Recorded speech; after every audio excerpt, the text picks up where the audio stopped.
Hello there! I've done some testing for bow in the new Brimstone Sands update, figuring out which Runeglass and Heartgem is best.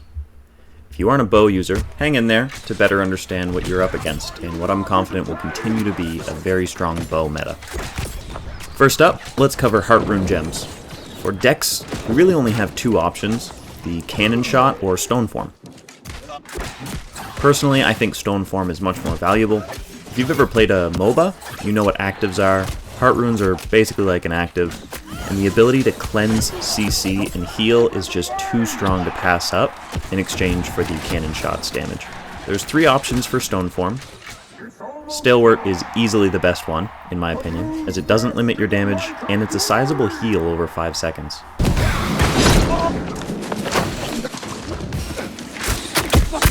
You can also go Cannon Blast, and I definitely suggest this if you're one to play far back or up on the walls on a fort. If you have the high ground or you just want to play further back, Brutal Cannon Blast is likely the best option. It's an AoE, just like Explosive Arrow. If you want the max possible DPS, Cunning Cannon Shot works just like a pen shot, it does excellent damage, and it has the potential to hit as many enemies as are willing to stand in a line for you. So to sum it up, stone form is likely the smartest play, while cannon shot is the funnest. Weapon abilities.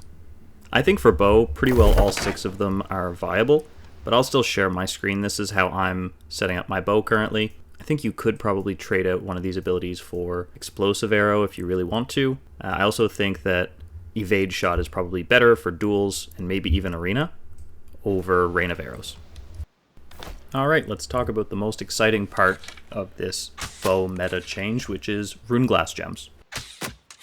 On bow, the perks that you have on your weapon synergize really well with the Runeglass that you're going to put on your weapon and your armor. So, the perks that you want on any bow for PvP is an attunement, either Arboreal, which is nature, or Abyssal, which is void damage.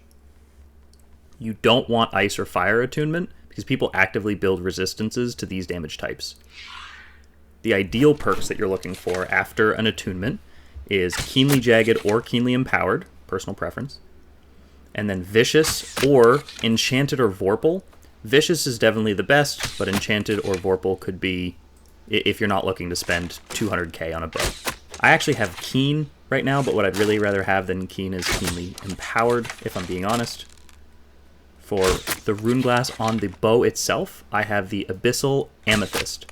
So this means 40% of my damage is converted to Void, and I have 8% damage over time of Void damage, and it ticks 3 times. It says it ticks for 2 seconds, but you have to remember it ticks initially, and then 1 second later it ticks again, and then 1 second later it ticks again. So that's 24% weapon damage every time you hit someone.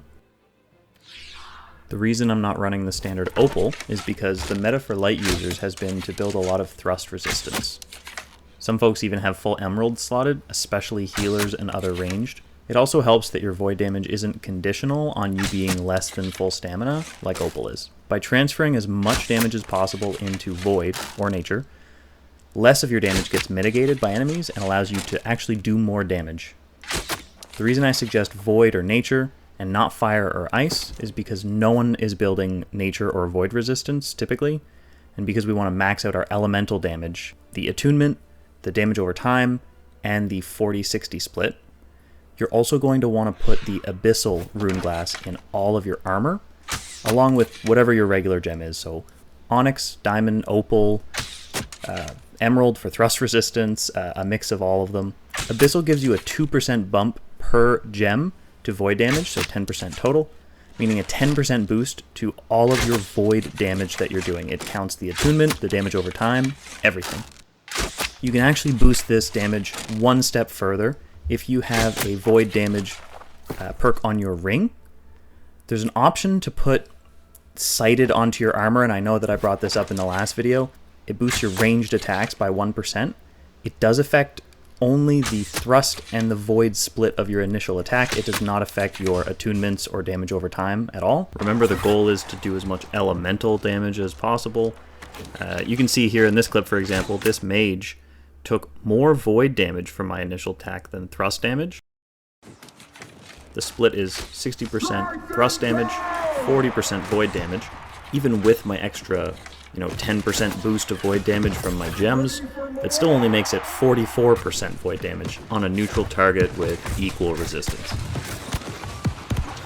I would expect the meta will eventually change away from having so much thrust resistance, especially if all the musket and bow users adopt this strategy of doing as much elemental damage as possible. And at that point, it might be good to have a full-sighted set for your gems along with opal in your weapons again, but for now, I have found that this build is serving me very well in Arena and OPR. A very big thank you to Spray Machine in Sinaloa for the build idea. I'll link his YouTube in the comments. I hope you guys find this helpful, and if you did, please consider subscribing to keep up to date with New World PvP and PvE tips. I do gold guides, build guides, and more. Thanks so much for watching. I'll see you in Eternum.